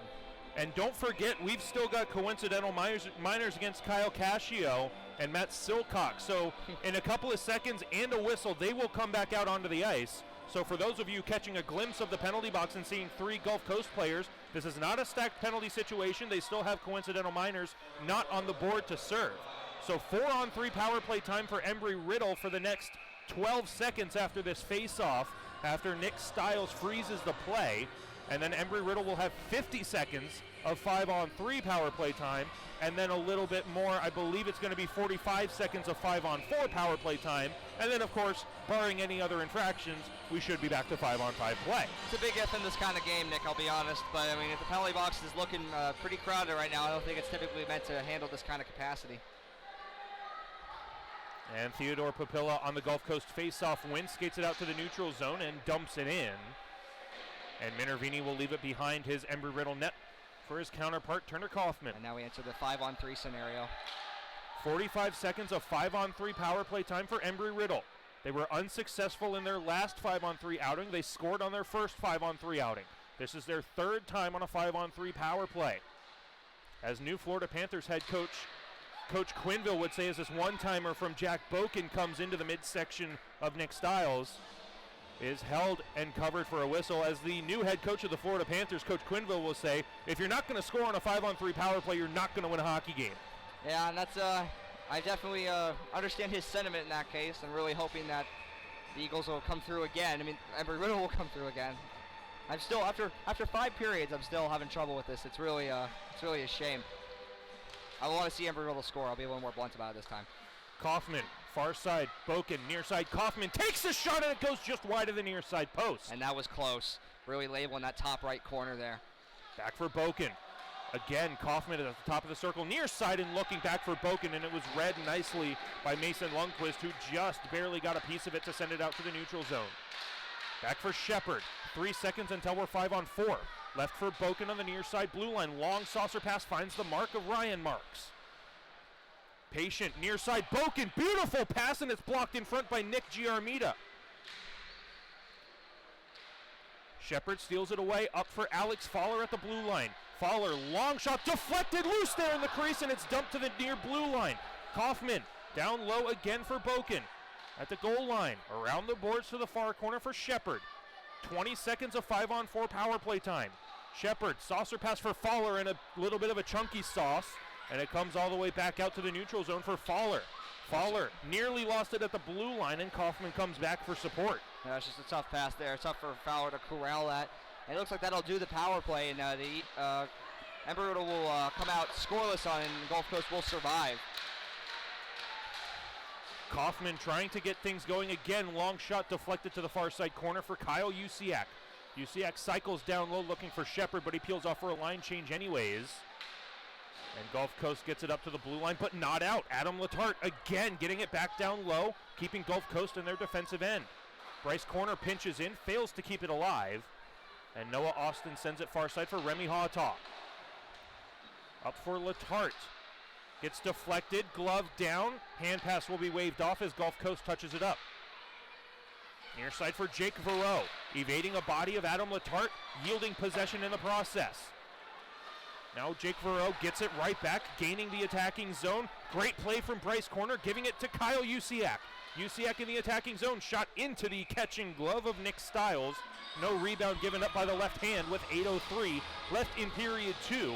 Gulf Coast leading by a score of 2-1, but Embry-Riddle now leads in the shot category 18-14. And give Stiles a lot of credit for coming in his first game here and providing some good stability in net, making some big saves at the it may have been goals last night with how the Embry-Riddle Eagles were playing, so it's one of the big reasons why Gulf Coast is on top still. This one sent off the boards and out of the zone. They're able to get around Colin Bridges, but not around Wyatt Ebner.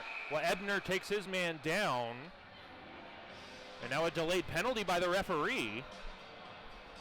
Looks like interference is going to be the call. And it looks like it's going to be on Gulf Coast. I didn't see a clear penalty on that play. Not exactly sure what was going on either. But Kyle Horvath makes his way to the penalty box. I'm not sure if Horvath got a piece of Wyatt Ebner going into the attacking zone, trying to battle for possession. Refs have certainly not shied away from, I'm not exactly sure either, Nick, but refs have certainly not shied away from calling anything and everything tonight. It's definitely making the flow of the game very turbulent. Great terminology from the Aeronautical University educated student. Very turbulent. Always thinking on my feet with that Embry-Riddle education. In front, Shepard trying to get a shot off on the far side post. Sends it up to the far side boards for Fowler, who continues it up to the blue line for Boken. Boken, long shot off the outside of the net, left behind for Shepard. Rims it back around the boards, but not hard enough to get to the blue line. Fowler evades a man, and now Fowler's going to get penalized on an interference penalty, dodging a headhunting check from Gulf Coast.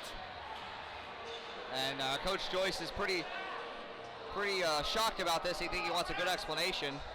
Alex Fowler jumped out of the way of a headhunting hit from Gulf Coast, and the Gulf Coast player took a tumble trying to take Fowler's head off, and Fowler gets penalized on an interference penalty, and that's the end of Embry-Riddle's power play.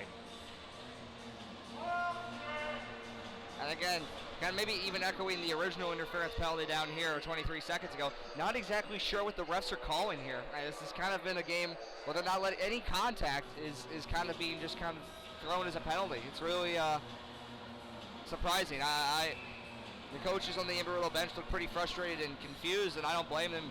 I'm not exactly sure what the thinking is there. It's making everyone very unsure what a penalty is in this game. And it's certainly filling up the stat sheet. 7:29 left in period 2. A minute and 30 seconds of 4-on-4 play here in Daytona against Embry-Riddle and Gulf Coast. Embry-Riddle trying to claw their way back again from a 1-goal deficit. They trail 2-1. Down low for a centering pass, looking for Wyatt Engelman. And it's intercepted by Embry-Riddle, sent back out for Ryan Marks. Marks takes a check up high, and that's a penalty. And an elbowing call against Jacobo Perez. And we're right back to where we were 24 seconds ago. And this is now a 4-on-3 power play for Embry-Riddle for a minute and 12 seconds. The scorekeepers are definitely earning their pay tonight. This penalty box, I can't remember the last time it was vacant. It's been a long time. And now the Gulf Coast coaching staff wanting an explanation. That call, I believe, comes from the consistency that the referees are upheld to. The kind of penalties that have been called definitely warranted that elbowing call against Gulf Coast on that hit from Ryan Marks. I believe if this had been a game where the physicality had been ramped up, if the referees had not been calling as many ticky-tack plays, I believe that call would have gone uncalled. I think maybe even of all of the 3 penalties on the board right now in a typical game would not have been called. Any of them, I'll be honest. Maybe you could say the one down in the Embry-Riddle end, the first one to kick things off with a minute 12 remaining, would be considered a penalty. But other than that, any of these other ones have been very strange. Typical what you call, just playing the game. Like there's contact in the game. It's not a non-contact sport. But the refs are seeing that any kind of contact here that seems even mildly questionable is a sin. And again, it's going to go back to that consistency. So we are most likely going to see this kind of play be called like that as Kaufman takes a shot, stick saved by Stiles. Mark sends the rebound back up to Kaufman. Kaufman far side for Boken. He walks in all the time in the world to fire it off the outside of the net. And Gulf Coast sends it up to the blue line, but not out. That was dangerous risky. Play. Absolutely. That was really lucky that the Embry-Riddle got out of that one without a breakaway, which was very close to happening. Now Blake Hartman gaining speed out of his own zone through neutral ice. Good back check from the captain. Has it for Shepard, who gives it right back. Marks with a shot up to the shoulder of Stiles, and he hangs on. 6:26 left in period 2. A very slow-moving second period. Still 34 seconds of Embry-Riddle 4-on-3 power play time. And once again, that Let's Go Eagles chant for the second day in a row may be a little confusing at this particular game. It's funny, at the top of warm-ups before we started this broadcast, a couple of the Gulf Coast fans asking where the feed was going to be because they couldn't find it yesterday. A lot of the hockey parents that are used to platforms like Hockey TV for the USPHL asking us where the streaming platform was going to be. A lot of them are asking us, how are you keeping these two teams differentiated? I said it's not easy. You've got two teams that are logoed by an eagle. but typically it's going to be Embry-Riddle and Gulf Coast or Riddle and Gulf Coast, some sort of variation of that sort, but definitely confusing times. Not easy for us up here. Eagles on Eagles here with 25 minutes left of play here this Saturday afternoon. And I've been messing up all night, and it definitely is not going to change. One-timer from Kaufman. That had a lot of velocity on it as the 4-on-3 power play expired. We are now back to 4-on-4 as that shot from Kaufman had all of the velocity on it, rifled off the glass behind the net, and actually settled on the back of the net behind Stiles. And that's what brings a face-off back in the Gulf Coast defensive zone. In 4 seconds, Embry-Riddle will have Alex Fowler come out of the penalty box, and we'll have 25 seconds of 5-on-4 power play time. Now be careful here as Gulf Coast is looking for that stretch play on those end zone face-offs. Luckily for Embry-Riddle, they're able to catch it and force Gulf Coast to dump it down behind Minervini, who has not seen a lot of action. Shots 20-14 in favor of Embry-Riddle. Pass gets deflected, looking for Usiak to the far side corner. Shot loose in front for Letarte, and he'll gather the rebound. We're back to full and even strength 5-on-5 play, but it's not going to last for long as a high stick is called against Jack Mazer of Gulf Coast. So Embry-Riddle right back to a 5-on-4 power play. And you got to figure, if Embry-Riddle loses this game, it certainly won't be for the lack of opportunity that's been kind of given to them. And I mean, the story will be that this team will live and die whether it's an effective power play or not. Just connecting once so far, and that was on a 5-on-3, which they've technically been 1 and 4 on 5-on-3 scenarios, given the last one was kind of short. But I mean, in these instances, you really need to see the team capitalize. And Andrew, you as a goaltender, take us in the mind of Minervini, who has not seen a lot of action as this shot from corner comes into the glove hand of Stiles. I mean, it's definitely a tough situation to be in. You're thankful your team is playing well, or that the other team's taking enough penalties that's keeping the play away from you. But as you see, I mean, Minervini's moving around a lot right now. He's skating a bit. If I was in that situation, you'd be kind of stretching a bit, moving, back and forth, kind of making sure your legs stay warm, because I mean, on a nice surface, it's incredibly easy to get stiff. And a prime scoring chance can come before you know it, and I mean, it still counts just the same each shot, whether it's 30 seconds apart or 5 minutes apart. Up to the blue line for Hawtaw, and the pass from David Lytle was way off the mark. And so Hawtaw is forced all the way back to Bryce Corner in his own defensive zone. Gaining the attacking blue line, stops up at the near side half wall, looking for Deborah, center slot, shot right into the midsection of Nick Stiles. Deborah had all the time in the world. He had a soccer field worth of time and space and rifled it right into the logo of Stiles.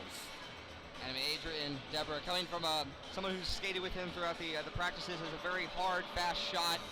Really looking to try to take advantage of it on that time, probably thinking that he'd like to have that one back, try to get a better shot out. But good credit on Stiles for coming out and taking away as much space as he could, trusting his defenseman to clean up any loose change in front of him.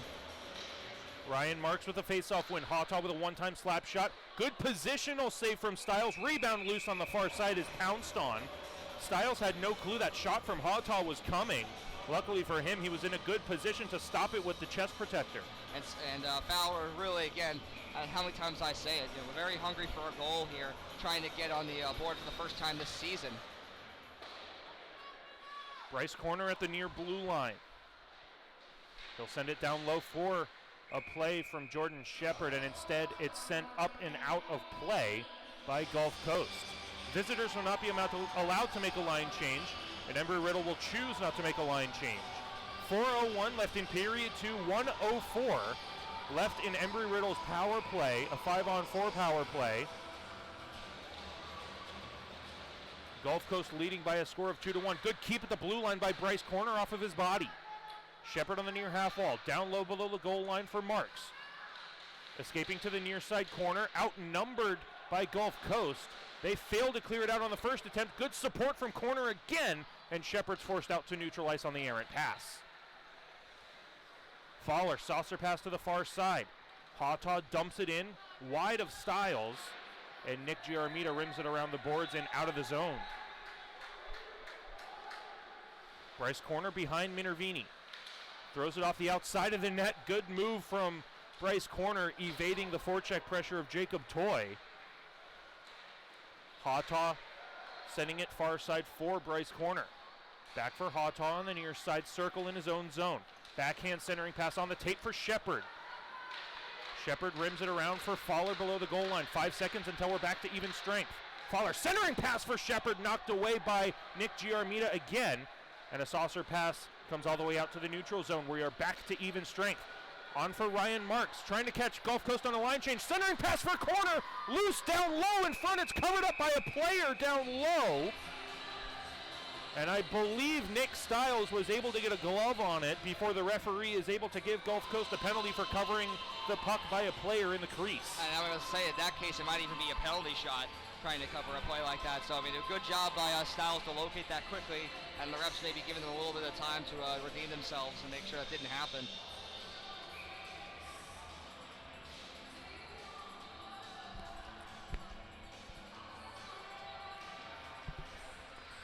Gulf Coast with a face-off win. They'll send it down below their goal line. Jacobo Perez taking a check, moving it out to neutral ice.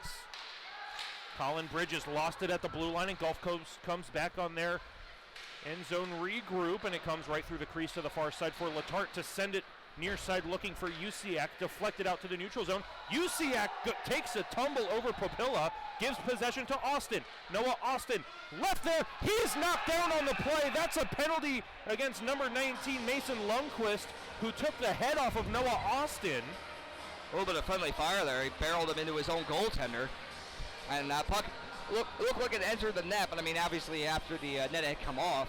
But as you can see even from that play alone, the Gulf Coast player was desperate.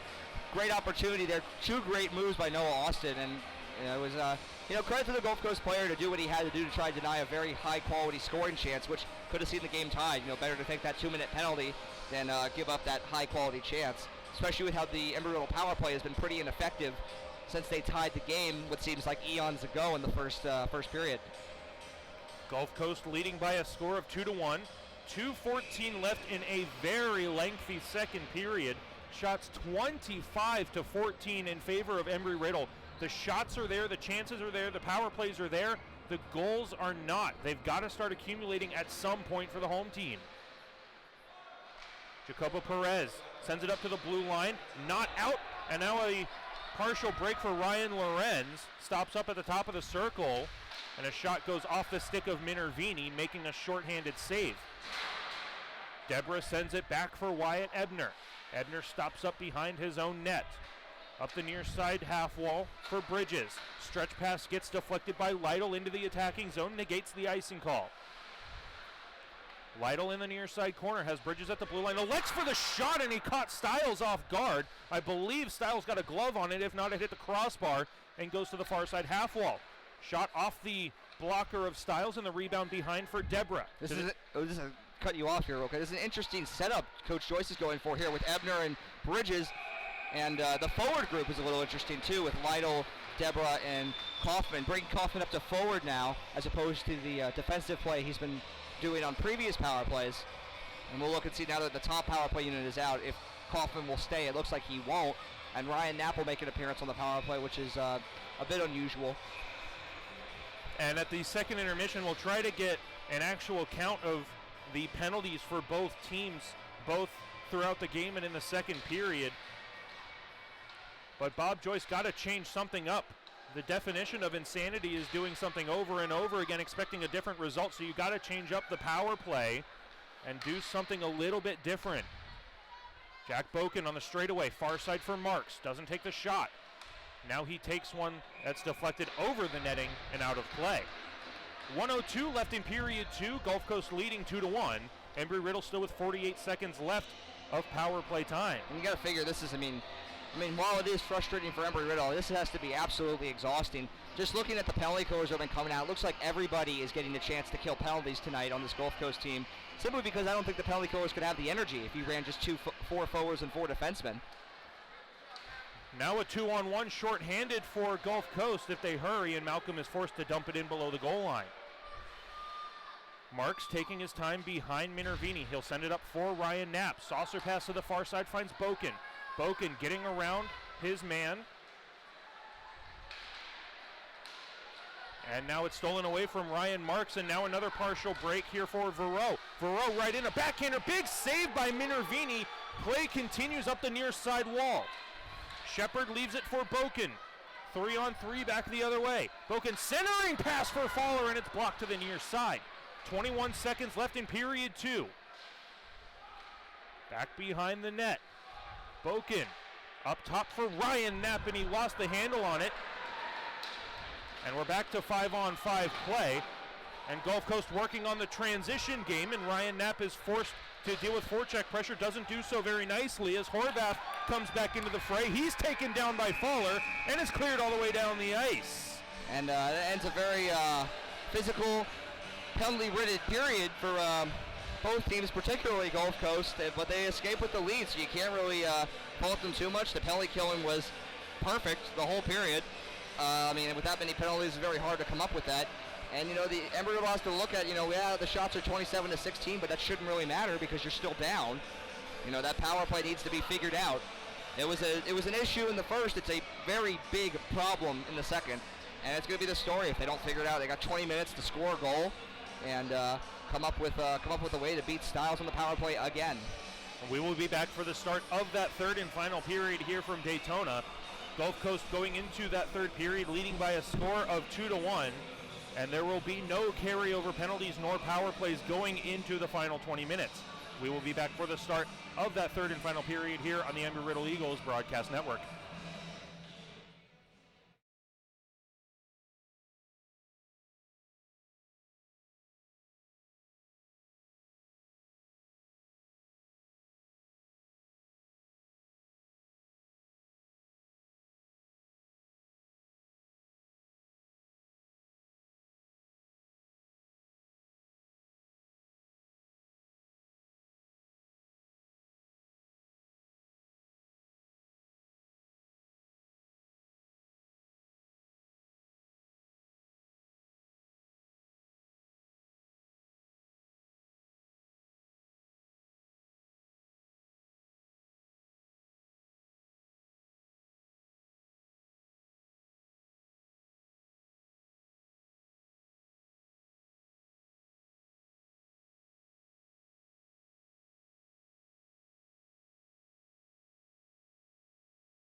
Welcome back, ladies and gentlemen, live from the Daytona Ice Arena here for the start of period number 3 between the visiting Florida Gulf Coast University Eagles and the hometown Embry-Riddle Eagles.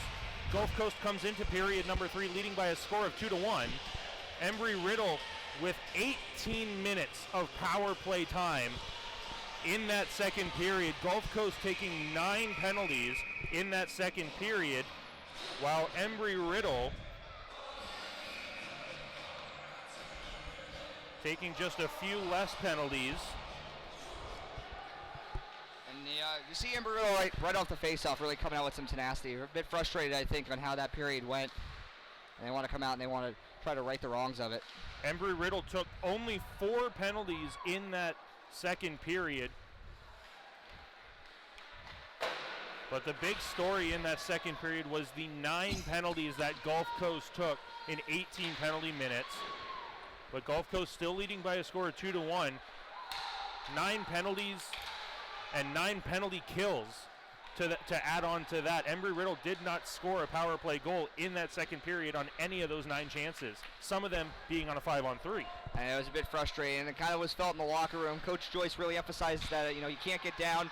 Felt it was very similar to the USF game we played on a Saturday a few weeks back, where the chances were there, and it was just a matter of, once it comes again, it'll come in a few waves. And we were correct on our assumption. James Rowe for Gulf Coast did pick up 4 total penalties through the first 2 periods. That is what gave him a disqualification both for the rest of this game and for next game. So James Rowe is out on penalties, so he will not be available for the Gulf Coast coaching staff to put on the ice. Hawtaw with help from UCAC keeping it alive in the Embry-Riddle offensive zone. They trail by 1 here in the early parts of period number 3. Adam Letarte taking punishment, moving it down low. Gets help from Noah Austin. Sent back to the far side corner. UCAC steals it away. Doesn't have a lot of help down low, so he goes up high for Letarte. Letarte shot, a fluttering shot that got deflected, goes into the glove hand of Nick Stiles for Gulf Coast, and he will hang on for a whistle with 18-13 left in period number 3. Well, and the emphasis points was really trying to make sure they got traffic in front of Stiles. They had gotten a better job of it towards the end of the period, but it really wasn't quite enough to when we get in the way of his vision. He saw all of those shots. They were fairly harmless from long distance out, so blocking his vision. He's played very well today, but again, Riddle has really not been doing a lot to get in front of him and try to get the puck through him without him seeing it at all. Kyle Horvath and Blake Hartman, the lone goal scorers for Florida Gulf Coast. And Jordan Shepard, the only goal for Embry-Riddle, all the way back in the first period on the power play that tied the game up at 1. So definitely not a lot shown on the scoring side of the score sheet. But 14 total penalties throughout the first 40 minutes of play for Gulf Coast. That's a rough percentage there, 1 in 14. If I was going to spitball, it probably would be around 6 or 7% there. So not particularly, I think about 7% would probably do it. Not exactly what you're looking for a power play. Especially in a game like this where, I don't know if there's been a single even strength goal that's gone on. I think both of Gulf Coast, correct me if I'm wrong, I think both Gulf Coast's goals have been on power plays themselves, or at least one of them has. It looks like it's 17:03 all the way back in the first period. Kyle Horvath from Tanner Todd was the only even strength goal of the contest. Both Jordan Shepard's goal for Embry-Riddle and Blake Hartman's goal for Gulf Coast in the second period were power play goals. Right now, this is the longest we've skated 5-on-5 in quite some time. And it goes back to the consistency I touched on earlier in the second period, that those ticky-tack plays that were called by the referees earlier, if they hang on to that kind of consistency, we will be seeing a few more power plays for both teams, as long as both teams keep making those ticky-tack plays that the referee should be consistent in hanging on to. Both of Gulf Coast's goals, all the way back in the first period and in the second period, those 2 goals were scored in the first 3 minutes of the period. We have now reached 2 minutes and 59 seconds gone in period number 3. So Riddle has done a better job of coming out, not allowing Gulf Coast to get an early period goal as they trail 2-1.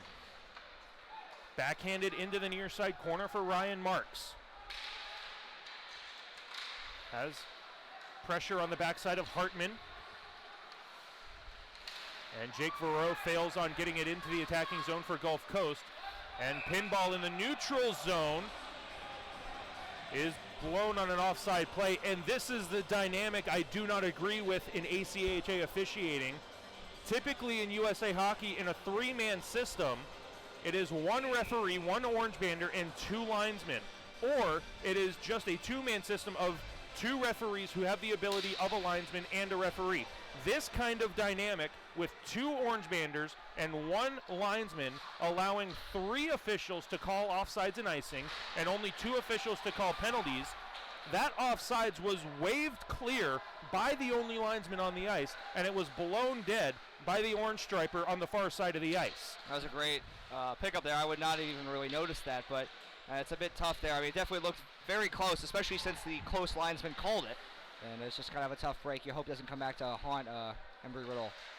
They have regained possession in the offensive zone, but they yield it quickly to Gulf Coast. And Blake Hartman streaking down the far side wall, leaves it for Malcolm, and his shot blocked in front by Boken. And now Ryan Knapp gaining speed down the left side wall, walks in towards the high slot, looking for Shepard, left it for Fowler, and it's knocked away by Jake Verreau. Kept at the blue line by Austin. He's knocked off the play, and Verreau comes back for support. Retreating away from the pressure of Noah Austin. Jake Verreau. Near side for Lundqvist, knocked away by Usiak. And Nick Stiles comes out of his crease to play it to the near side boards, allowing Gulf Coast an alley out to the neutral zone. And it's turned back over to Gulf Coast by Bryce Corner, and a good stick possession for Mason Lundqvist from his knees. But it's given right back to Embry-Riddle. Noah Austin, good move getting it into the near side corner. Fanning on the pass up to the blue line, successful for Hawtaw, far side corner. Shot blocked in front, good play from Hawtaw to even get that pass off, as that pass initially went into his feet. Now Usiak at the half wall, he's taken down. No call from the official, looking for Letarte in the middle. Letarte down low for Austin for Usiak, and a shot and a save is made. Loose puck on the near side, and it's covered up. Now it's dropped loose, and the referee back in the neutral zone blows the play dead as the referee down low had his whistle nowhere near his mouth. The referee down low was in spectacular position, saw the puck leave the glove of the Gulf Coast netminder, let the play continue. The referee in the neutral zone blew the play dead 50 feet away from the play. Unbelievable. And that's just two frustrating plays right there. The Eagles really try. Embry-Riddle tried to do a really good job coming back.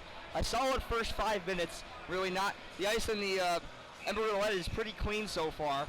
And, it's just something you don't want to see is a quick whistle there, kind of giving Gulf Coast the benefit of the doubt. And again, a break and that sentence going to Gulf Coast. And I apologize for harping on the refs so much, but these referees go through multiple days of training and multiple days of classes going through these kind of scenarios, and a great save by Minervini on the rebound there.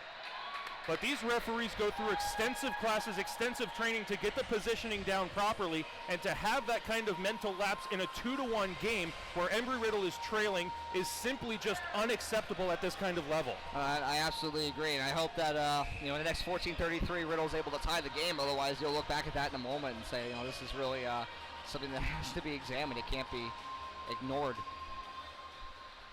Wyatt Ebner off the Embry-Riddle face-off win into the near side corner, stolen away by Gulf Coast up to the blue line. Lytle can't clear it out, deflected. Minervini, a big pad save down low. It was deflected about 5 feet in front of him, and luckily for him, it went right into his breadbasket. No rebound given up.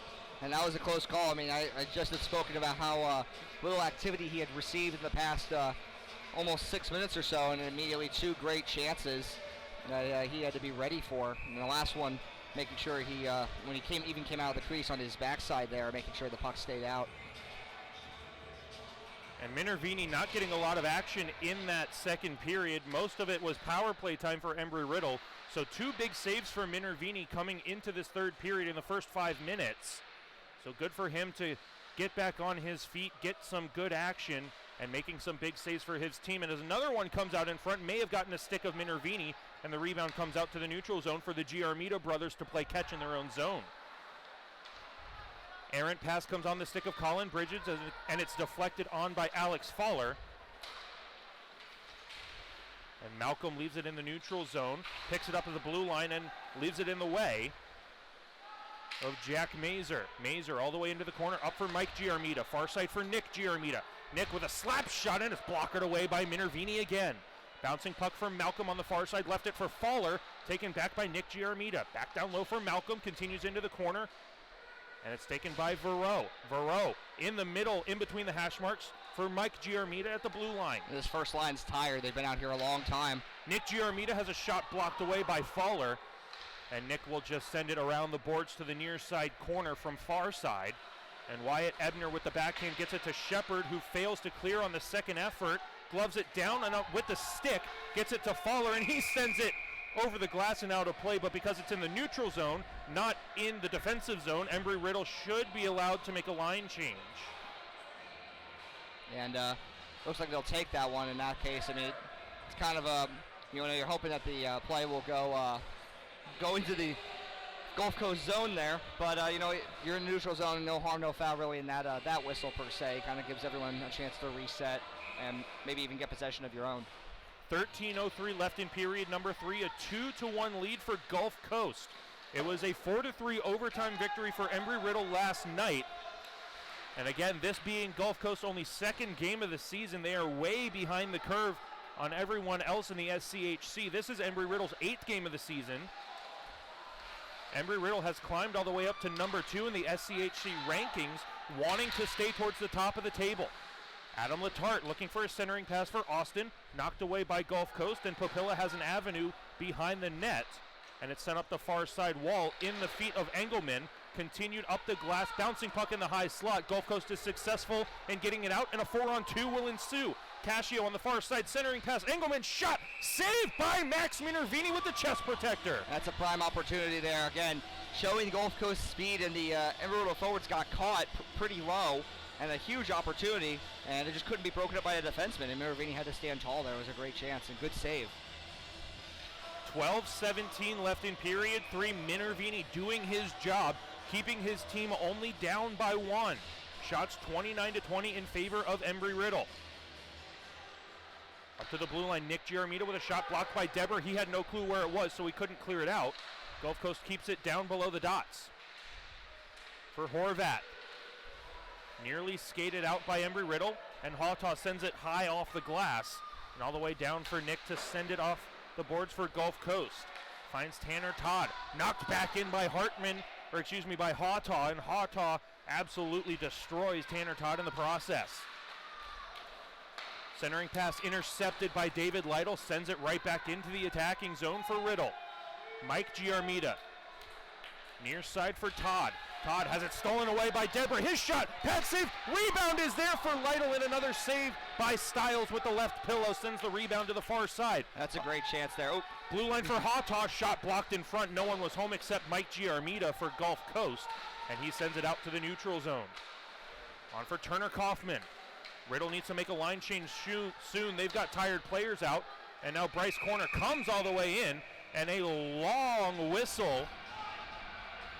And Bryce Corner has every right in the world to go in on Gulf Coast goaltender Nick Stiles until the referee blows the whistle. Not sure why the referee didn't blow the whistle until after Bryce Corner came in and gave a good whack to the left hand. Luckily for Corner, he didn't pick up a slashing penalty. Well, in that case, you can't really, fault too much, though. If they're not gonna blow the whistle, you're gonna have a right to fight for the puck. 11:13 left in period number 3, a 2-1 lead for Gulf Coast. Face-off win for Embry-Riddle, and a shot from Bridges gets deflected all the way to the near side half wall. Centering pass for Gulf Coast, and they have an avenue up the far side wall for Malcolm. And it's going to be an icing call against the visitors with 10:59 left in period 3. And I can't believe how fast the third period's going, just with how slow the second one with all those penalties. It's been a pretty clean affair for the first 9 minutes and 1 second.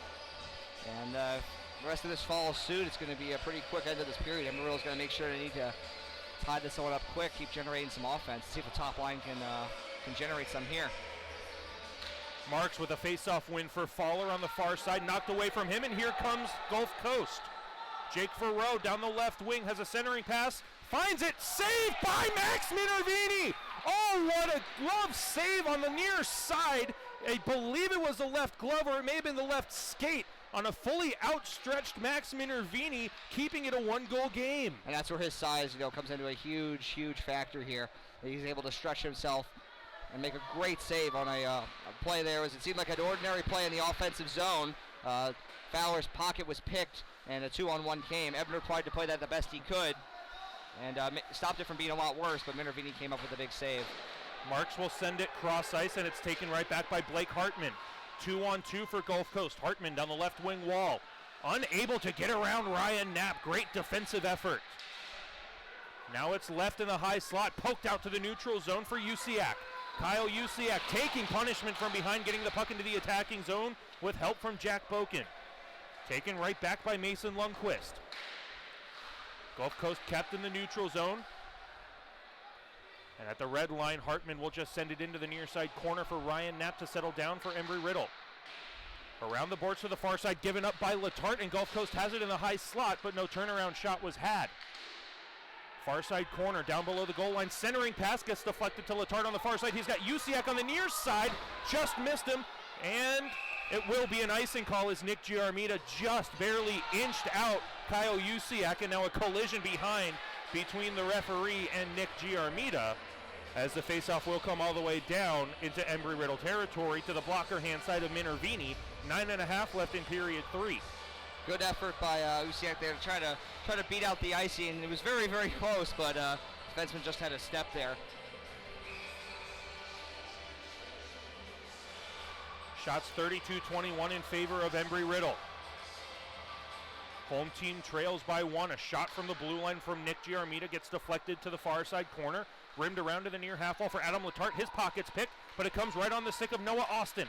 Austin looking for a backhand centering pass. It's right there for Usiak, and it gets deflected just enough wide of the near side post by Ryan Lorenz. He nearly put it in his own goal. And that was, well intended, obviously, by Ryan Lorenz to try to stop that 2-on-1, but almost did the work of the Riddle forward himself. Out comes Tanner Todd right through the center ice logo at the blue line. He'll dump it off the near side boards in the legs of the official, and it's taken right back out by Riddle. Turner Kaufman has an avenue down the right side wall, walking around Nick Giarmita, and a great defensive play by Nick on the far side, keeping his man away from the center of the ice. Riddle trying to get possession back in the high slot. They fail to do so, and it's given back. And here comes Kyle Horvath down the far side. Great defensive effort from Deborah on the back check. 8.5 left in period 3, a 2-1 lead for Gulf Coast. Out into the neutral zone after a deflection from David Lytle. Not wanting to dump it in for a delayed offsides was Blake Hartman, so he retreats all the way back for his defensive pairs to play catch. Great forecheck from David Lytle, forcing Gulf Coast all the way back to Hartman on the near side half wall. Up for Malcolm. He'll center it to no one. And corner will leave it for Kaufman. Lytle over the blue line. Corner comes in for support, sends it into the near side half wall, taken right back by Hartman. He'll send it geometrically off the boards for Malcolm. Great play, Malcolm in, centering pass, and Shepard was able to get a stick on it. Shepard turned his back to the play. That's why Malcolm had a clear breakaway to Minervini. He had a shooting lane, but instead went for a 2-on-1 pass. That was an errant one. Now up for Malcolm again. Centering pass intercepted by Hawtaw. That's the second pass that Malcolm has taken when he should have shot, in my opinion. He's trying to be a little selfless there. Trying to, as a captain of the team, you're trying to spread the wealth to your teammates, but definitely should look to be a little more selfish on those plays for Gulf Coast. 7:23 left in period number 3, still a 2-1 lead for Gulf Coast. Time becoming a factor here for Embry-Riddle. And again, you see that with the first line coming back out with this experienced pair here of Bridges and Ebner on D. You figure they win it back. If Marks doesn't take a shot, you figure try to get it to Bridges. And this is a full veteran lineup out here. All 5 players returners for Bob Joyce and Embry-Riddle, trying to get themselves tied up on the scoreboard. Nick Giarmita around the boards, finds Colin Bridges. His shot blocked in front, and it goes to the near side corner. Mike Giarmita stops up away from Ryan Marks, fails to get it out on the first attempt, and the second effort is battled for on the near side half wall. Gulf Coast has an avenue on the far side wall. Rimmed hard around the boards. On the stick of Cascio, he gets it to the neutral zone. for Wyatt Engelman. Engelman evading the body of Bridges nicely, centering pass, and it's blocked away by Ebner to the far half wall. Near half wall, Ryan Marks sends it around now to the far side corner for Colin Bridges. Plenty of time to settle it down, and he'll pitchfork it to neutral ice. Not a bad play, allows his forwards to make a line change. Mike Giarmita with a lot of time down the right wing wall. Lost it in his feet, got it back to his stick, up to the blue line. As Kyle Horvath covering for his defenseman turns it over at the blue line, 2-on-1 for Embry-Riddle. Far side to near, Usiak was not open. Letarte made the ill-advised pass. Now back comes Horvath down the far side. Great stick from Boken and a better poke check from Minervini on the far side post. Back comes Embry-Riddle, good back and forth action. 3-on-3 back the other way. Letarte, far side corner, has Boken in the middle. Pass was intercepted and deflected below the goal line for Ryan Lorenz to send it up the far side for Gulf Coast. One-handed passes taken away, and UCAC couldn't get a shot off. Gulf Coast once again back the other way. Jake Verreau, toe drag through his legs, comes up to the blue line, and it's stolen away by Letarte, and he can't clear the zone. Miscommunication between him and UCAC, keeping Gulf Coast alive in the attacking zone. Another big pair of saves from the Embry-Riddle netminer. Minervini keeps the rebound behind the play. Now Boken regains his footing, keeping Tanner Todd below the goal line. Big collision from UCAC as the Gulf Coast defender made a play to get it below the goal line. Now Gulf Coast swarming in the attacking zone. Everyone on the ice is on their last win. Adam Letarte pitchforks it to neutralize. High stick by Gulf Coast will be waved off as UCAC touches up on the play for Embry-Riddle. Now Embry-Riddle making a four-man line change. UCAC will come off the ice here as Gulf Coast regains neutral ice and eventually the attacking zone. In comes Mazer. Mazer's taken down on the play on a good body check. I believe that will go uncalled as Malcolm comes back into the fray. And Embry-Riddle gets it out into the neutral zone. Delayed offsides will be waved off as Jack Mazer comes in on the forecheck back for David Lytle in the neutral zone. He'll send it all the way back out to neutral ice off the stick of Mike Giarmita. Now the Giarmita brothers playing catch. Mike on the near side sends it up for Jake Verreau. Dumped right back in by Remy Hawtaw. Nick Giarmita reverses for Mike. His brother on the near side will send it up the wall for Malcolm. Nick Giarmita down the right wing at the red line. He'll dump it in. Clock winding down much faster than in the second period. We're already down to 4 minutes left in this third period. Embry-Riddle still trails by 1. I feel like I've been so quiet this last few minutes just because there hasn't been a lot of downtime. It's just been very back and forth exciting. Centering pass, Minervini with another save. Waved off, and Gulf Coast is irate. I believe the puck entered the net. Gulf Coast has every right to protest because I believe the puck did go in the net, but from my vantage point, I believe Minervini was pushed into the net with the puck. I believe that is the referee's argument. I absolutely see where Gulf Coast is coming from. I believe the puck was still loose, but I believe Minervini had enough control for a protest from Embry-Riddle and the officials for enough play to be blown dead. And on the counter side of that, I mean, it seems like he was denied the ability to even try to make the save once it was in his feet. I mean, he was pushed into the net with the puck. There's not a lot you can really do. And on his end, I mean, a good call by the refs. You know, not even really any discussion. It was pretty definitive on their end that it shouldn't have counted. 3:51 left on the clock. Third period, Gulf Coast leads by a score of 2-1 over Embry-Riddle. Turnaround shot on the far side post on the wraparound is gloved down by the blocker hand of Minervini.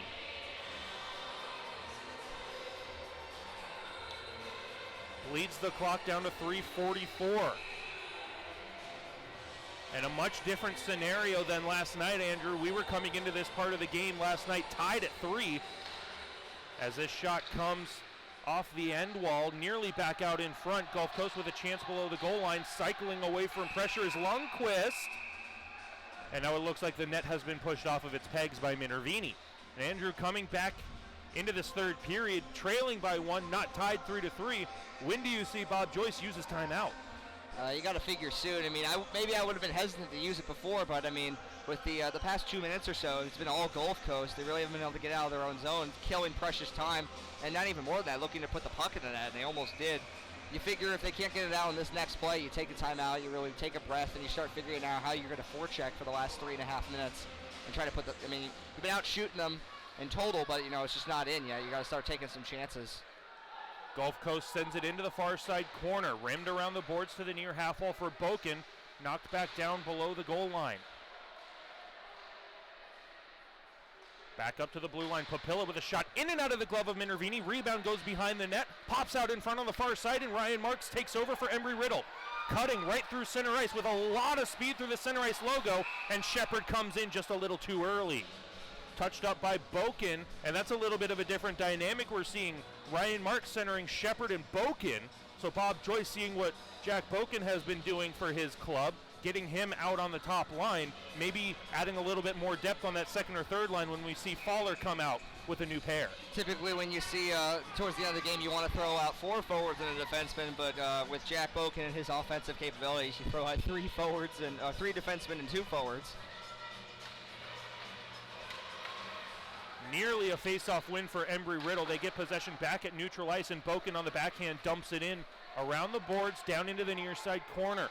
Under 3 minutes to go, 2:50 left in the game. Now Remy Hawtaw in a foot race, and he wins the battle on the far side, but it's given right back to Ryan Lorenz down low. Great back check from Bryce Corner, taking his man off the puck.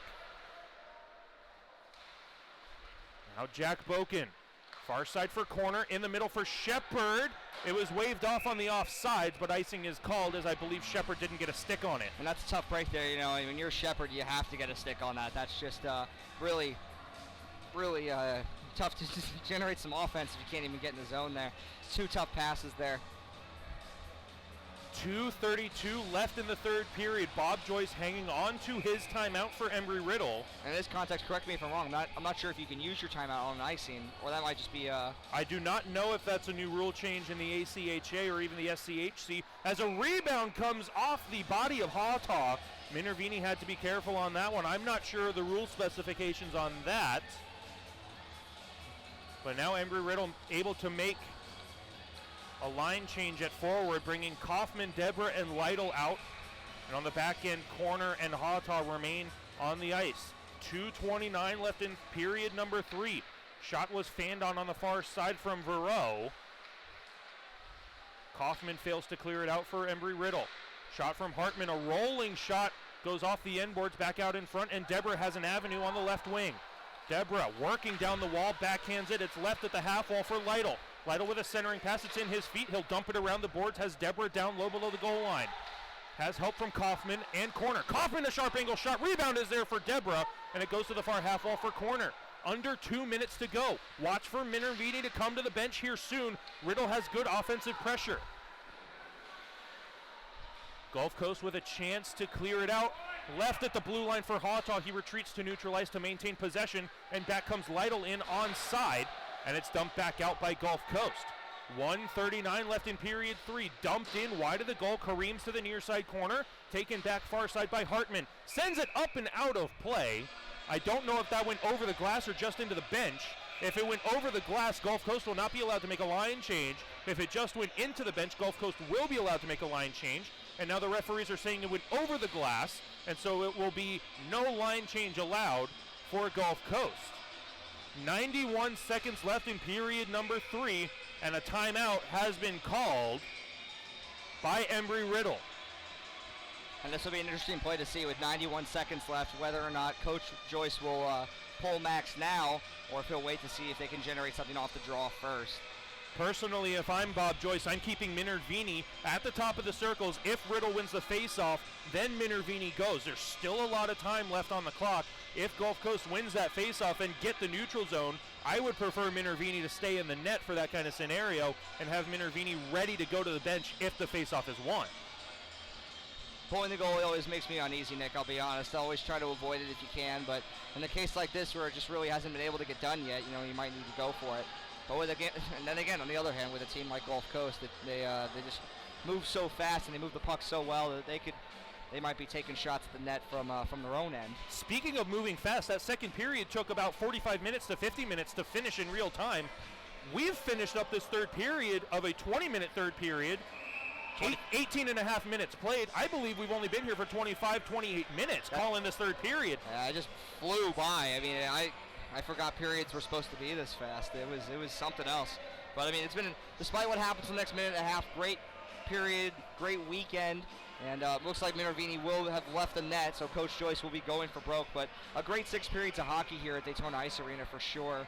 This is I think this will be a series all year long and potentially into the conference playoffs that will be fun to watch. These teams are very evenly matched, at least they are so far this weekend. And, you know, I mean, both teams have had a lot of great opportunities.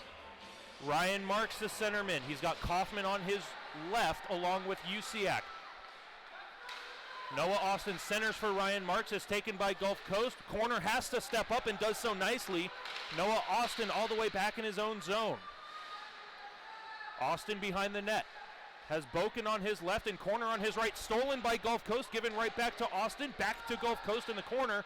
And Bryce Corner comes in for support, skates it down the right wing wall, leaves it for Austin back behind. And you look at how many freshmen are in this lineup. There's a solid 3 of the 6 people out there are rookies, and that's a really exciting thing to see. Ryan Marks, near side corner, 55 seconds left in period 3. Turner Kaufman below the goal line, stops up away from pressure. Down low, Marks out the near side, looking for a centering pass, comes to the blue line for Corner. Corner with a shot deflected, loose there for Boken, and it's covered up by Nick Stiles. Great job by Stiles, holding his ground on the near side post. And you figure that there's going to be no line changes made by Coach Joyce here. This is the 6th best that Embry-Riddle can offer, I think, to try to tie this game, and he's going to go with it. 42.2 seconds left on the clock. Embry-Riddle needs a goal to tie it up.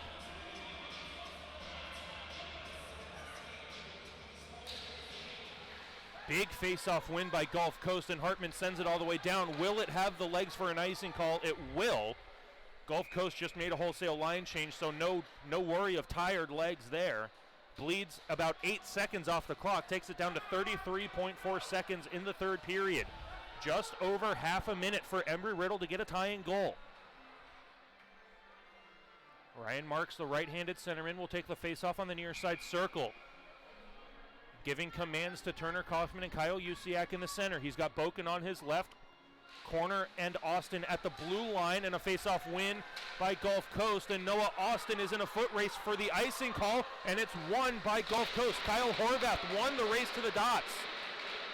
Stolen back by Embry-Riddle. They've got 20 seconds to work with. Dangerous cross-ice pass. Luckily, Boken one-touches it for Kyle Usiak. Rimmed around the boards to the far side. Turner Kaufman trying to get it in possession of Embry-Riddle, and it's sent all the way down, and it's not going to have the legs for an icing call. That's going to be the end of the game with 3 seconds left on the clock. Jack Boken with one last fake slap shot. And I understand the result on the scoreboard is disappointing, especially with 14 penalties in total against Gulf Coast. You had 28 minutes worth of penalties and in power play time that you failed to capitalize on. The opportunities were there, but a lot of credit in the rebuild that Embry-Riddle has had coming into a game against a team and an organization like Gulf Coast to be able to split the weekend and make it in a completely even goal differential between these two teams. I mean, like I said, coming from someone who's been here 4 years now, I'm incredibly proud of this team and how far they've come, and that doesn't, anything I say after this doesn't take away from that at all. But 1 in 14 on the power play is just abysmal. I mean, they're really going to look back, and now that was the difference. I mean, that was absolutely it. This is a game that everyone should look back on and feel like, you know what, we absolutely could have won this game without any doubt if we just had connected on the power play more. And really, I mean, it was really as simple as that. Give credit to Embry-Riddle for drawing a lot of those penalties. Granted, the refs definitely took it very conservative. But it was at the end of the day, you know, it's a power play. You know, you're given these chances. I mean, almost half the game.